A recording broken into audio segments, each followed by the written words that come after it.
As a young actor, when you're put in the position where you're working with somebody as hugely famous as that, how do you avoid the starstruck factor and just concentrate on the work?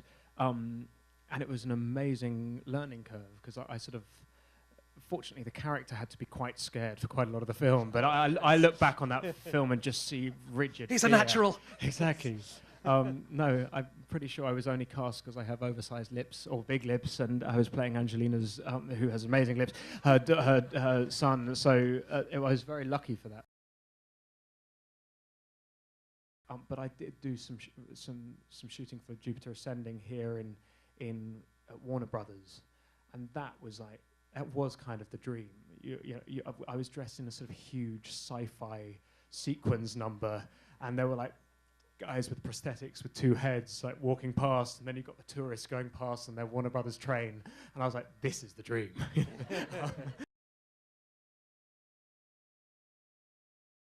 We were allowed to read the script. It was hyper top secret, and so we had to go. I remember going to a broom cupboard in Soho in London, and I'm like a really slow reader, and I was given sort of 2.5 hours to read their script. But when you read their scripts, they're like sort of this huge opus, this with intricate things about entire different races and sort of half-breeds and all this sort of stuff. And I'd only got to about page 4 after about 3 hours. So I sort of had to skim through all the.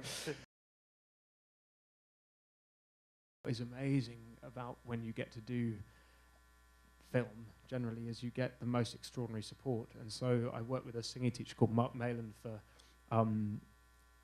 8 weeks, who tried to iron out some of the problems.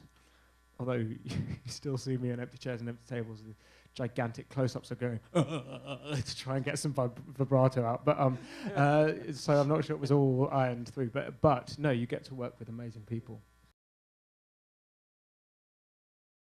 In some ways, one of the great keys for Felicity and I and Charlie were the Hawking children.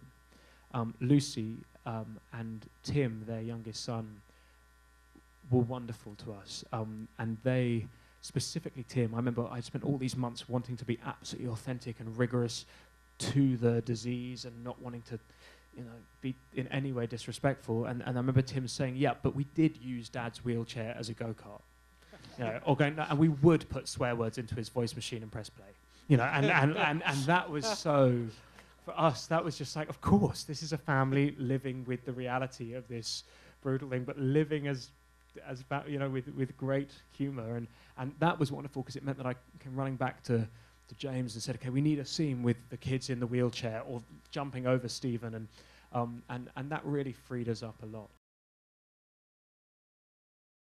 How do you reflect on the journey that you've been on?